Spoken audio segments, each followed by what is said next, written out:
This year, the A's story got bigger, and it got closer. I am really confident about the success of the A's here. In Vegas, the stadium groundbreaking. Welcome to Las Vegas. Big League Weekend brought the noise. Soon-to-be Las Vegas A's put on an offensive display. Top pick Jacob Wilson is signed. Made it an easier decision to be able to go out there knowing we have a special squad that's going to do great things here in the future. And fans got the full A's experience up close. Kids, families are going to love it. While the Aviators brought home a PCL championship. And on the field, Kurtz goes off for 4 homers. Swing and a drive, deep to left. He's done it 4 times. And Denzel Clark makes a catch of the year. Tom Brady makes another catch. Oh my God! Highlights, headlines, and what's next?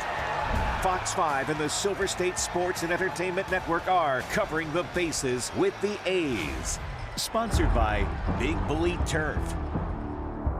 What's up, baseball fans? This is Covering the Bases with the A's. I'm Mike Davis, and that's Kevin Bollinger. Kevin, tell us what's on deck. Here is the batting order for today's show. We are talking pitching. Jeffrey Springs and the bullpen stay hot. Plus, Shea Langeliers makes noise with his latest home run. And a little later on, I'm going one-on-one with Nick Kurtz. Also, a look ahead to the upcoming weekend series with the White Sox. But first, we start with the number 26.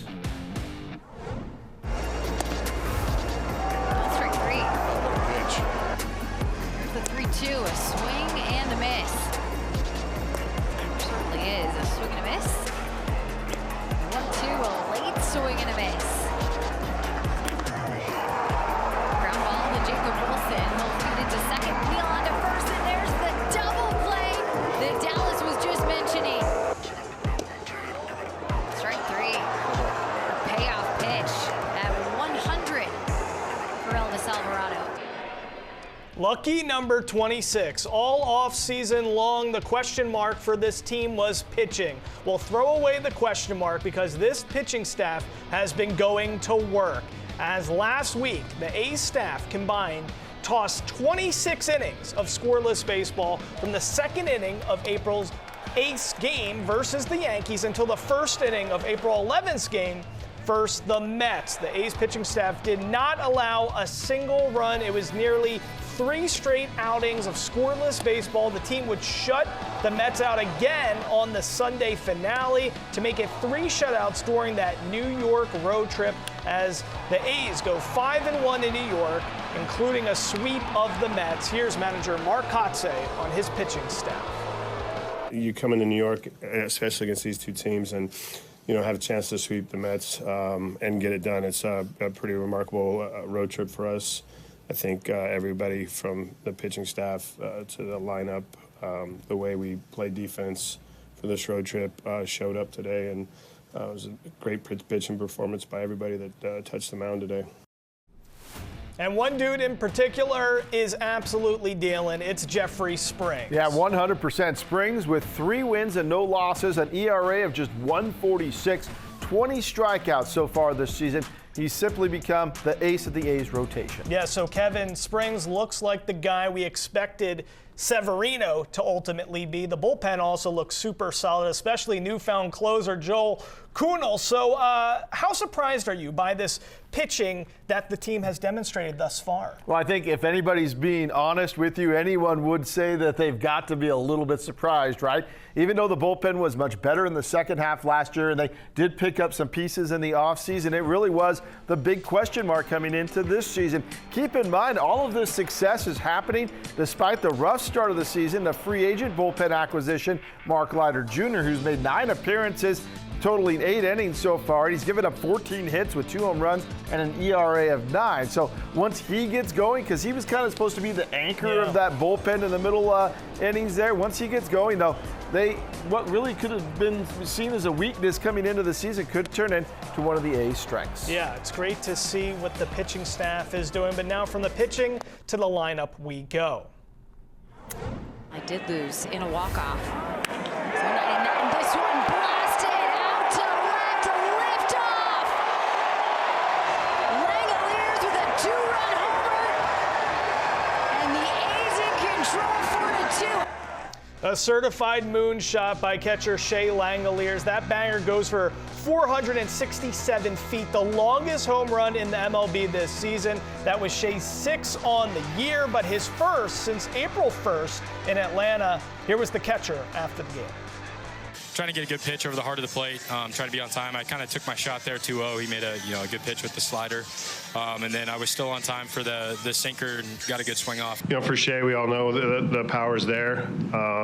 We talked about him being more of a complete hitter, which we've seen. There's just so much growth from Shea over the last 2.5, 3 years as a hitter.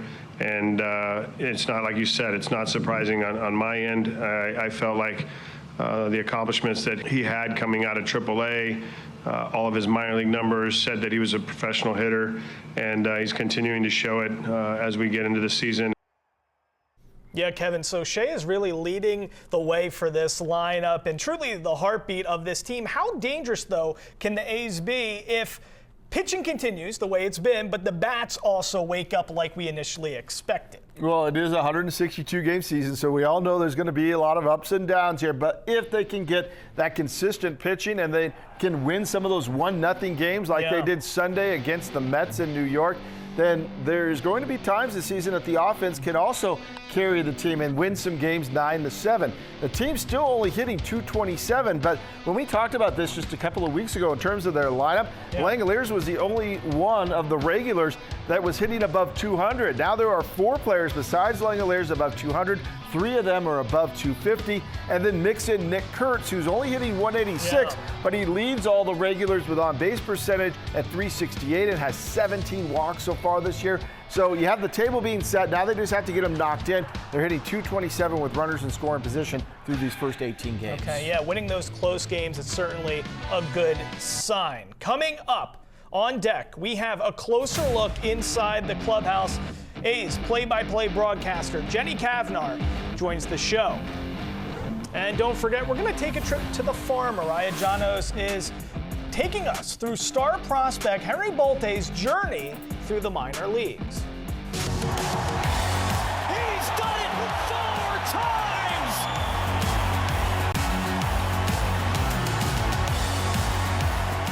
Oh my God! Makes another catch! Oh my God!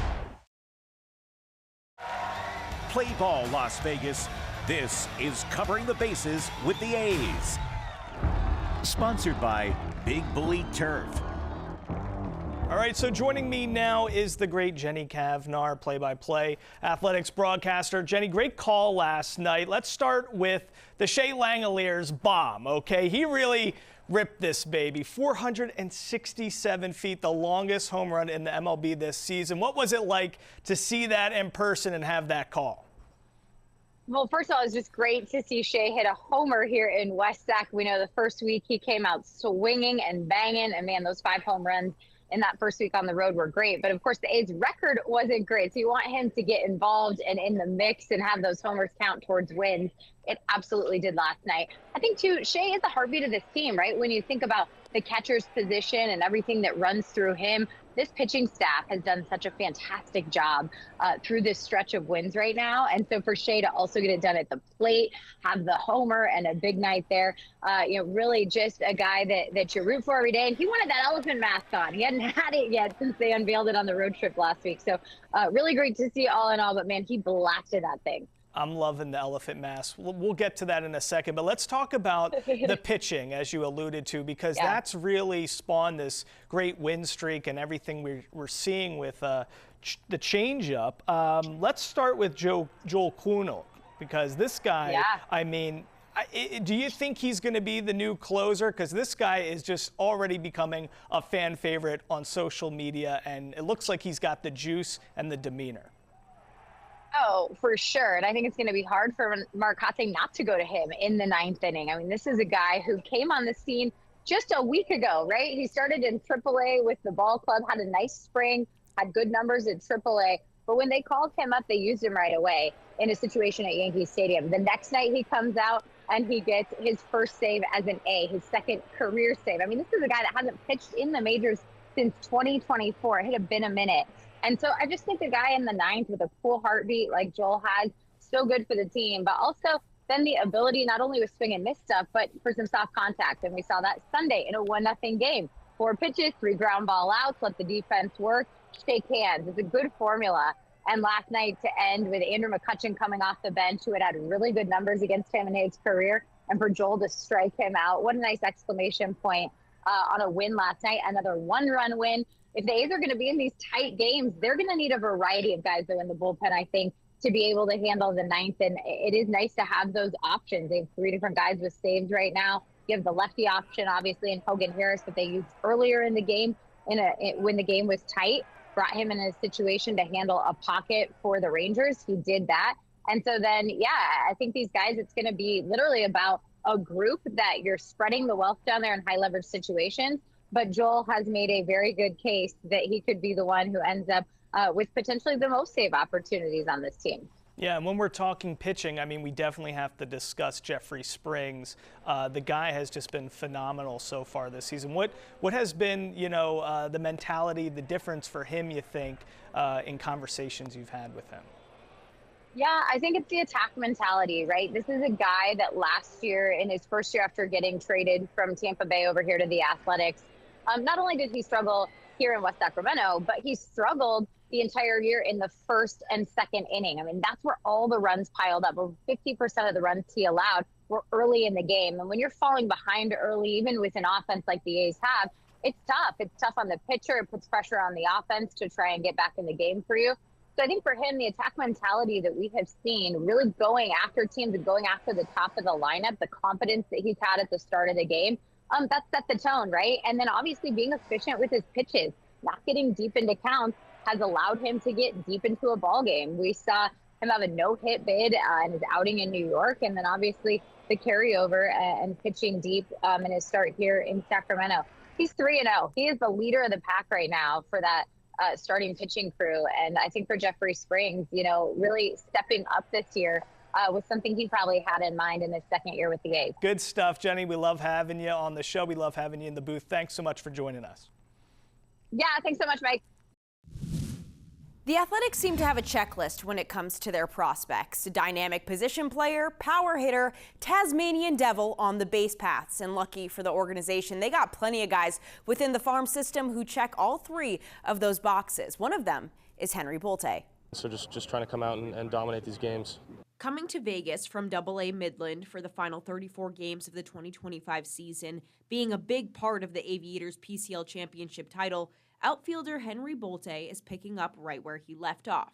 It's always kind of reassuring to have like a little bit of a body of work coming in, knowing that you're not, like you said, too far behind. But just building on that, trying to recognize, what was helping me have success and bring that into the season. The return to Las Vegas ballpark and the familiarity that was built in the back half of last year has carried over. Bolte has gotten comfortable with his surroundings in right field, recording 10 total putouts in 11 total chances thus far. Just the comfort in general, just being anywhere, kind of having a familiar spot always helps. And then here specifically, the ball flies. And so getting used to that, it was an adjustment when I first got here, but having those 30 plus games under my belt has helped tremendously to come back and play the outfield here and just be comfortable. Bolte is coming off an impressive spring training with the Athletics, wowing the coaching staff with his consistent progress, both in the field and at the plate, leaving him with just 1 note before being assigned to AAA. Just help the team win and stay ready. Drafted in the 2nd round out of Palo Alto High School in 2023, the timeline for development can be lengthier coming out of high school, but Bolte continues on the steady incline with a heavy focus on fine-tuning those mechanics in anticipation for the call-up to the show. All right, coming up, start churning that butter. Kevin is going one-on-one with the Big Amish next.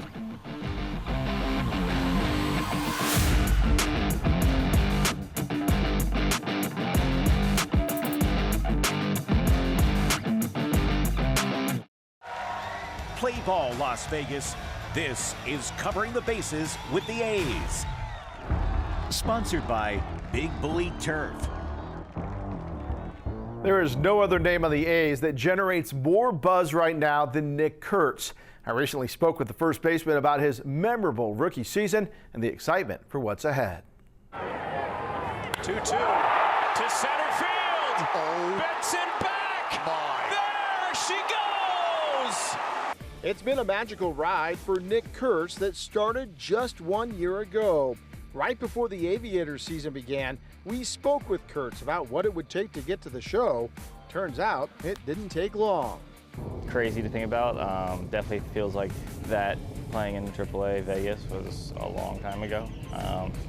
When you're in the big leagues for that long, for most of the year, you get all this pressure. You get the day-to-day just grind that makes it feel like that was a lifetime. So being in Vegas last year definitely feels a long time ago. Kurtz was called up from the Aviators on April 21st, 2025. 1-2, bouncing ball, through for a base hit. Nick Kurtz, welcome to Major League Baseball. Launching what will become the blazing start to his big league career, culminating with the American League Rookie of the Year. After the season was over, Kurtz says he did take some time to reflect on what had just happened in the previous 5 months. Yeah, definitely. Kind of got to enjoy kind of what I did. You don't really get to do that during the year. You kind of have to just worry about what you got to do that day, and you play so much that it's hard to kind of look back and enjoy what you've done. But the offseason definitely took some time to do so. First pitch. Oh my! Now Kurtz has his roster spot solidified, but he says he kept the same offseason approach. Offseason was relatively similar to kind of what I did last year, but spring training is way different. I felt like I needed to be, ready to go, make a good first impression when I was here last year, and now I can truly take these 6 weeks to get ready and take care of my body. The A's want to make sure Kurtz is in green and gold for a long time.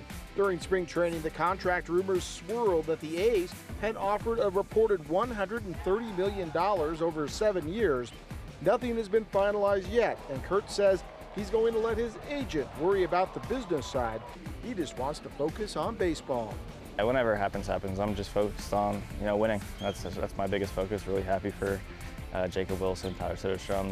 They played their way in those contracts, and it's really proud of them.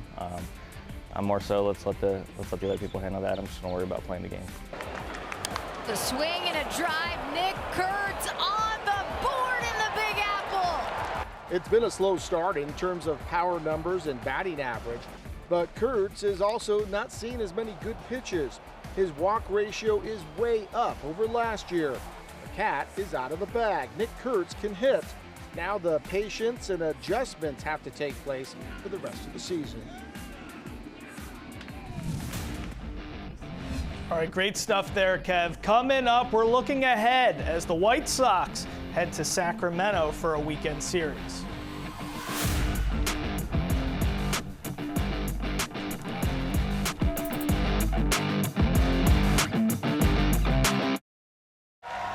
Play ball, Las Vegas. This is Covering the Bases with the A's. Sponsored by Big Bully Turf. This is a great day for Las Vegas. Las Vegas has proven itself to be a great sports town and a great host to professional franchises. It's an epic moment for our 124-year-old franchise. 2028, we have opening day out here on the Las Vegas Strip. 3, 2, 1.